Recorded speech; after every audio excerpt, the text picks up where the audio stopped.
Hello student, আজকে আমরা নতুন একটা চ্যাপ্টার শিখবো ক্লাস 10 এর। চ্যাপ্টার নাম হচ্ছে গোলক।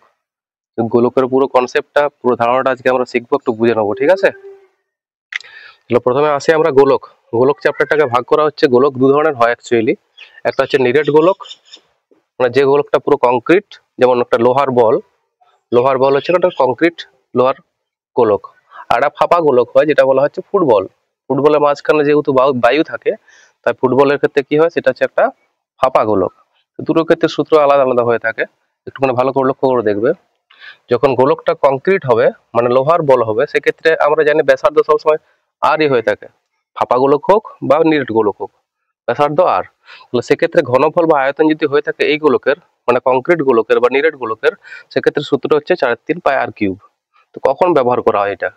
যখন পুরো গোলকটার আয়তন বার করতে বলা হয়, বা কতটা পরিমাণ লোহা দিয়ে পরে গোলকটা তৈরি করা হয়েছে, সেক্ষেত্রে আমরা এই সূত্রটা ইউজ করব, ঠিক আছে? এবার নেক্সট সূত্র হচ্ছে সমগ্রতলের ক্ষেত্রফল। সমগ্রতলের ক্ষেত্রফল বলতে মানে একটা লোহার বলকে যদি চারদিকে রং করা হয়, সেক্ষেত্রে আমরা এই সূত্রটা ইউজ করব।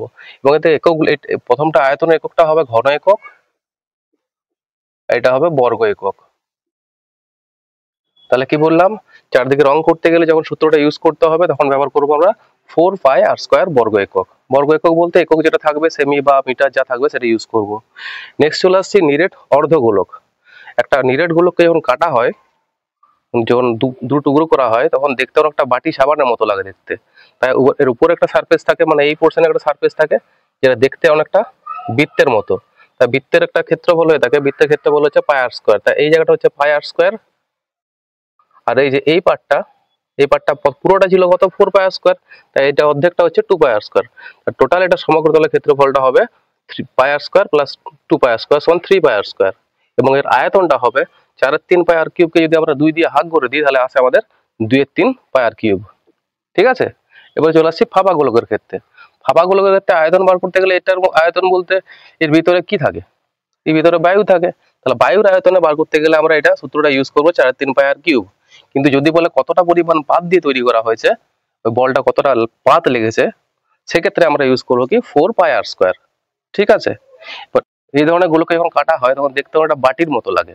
তাহলে বাটির উপরে কোনো সারফেস থাকে না, তাই উপরে সারফেস থাকে না বলে দু সাইডটার যে সারফেসটা থাকে, সেই সারফেসটা হচ্ছে আমাদের, সেটা লাগে আমাদের 2πr²। কত লাগে? 2πr²।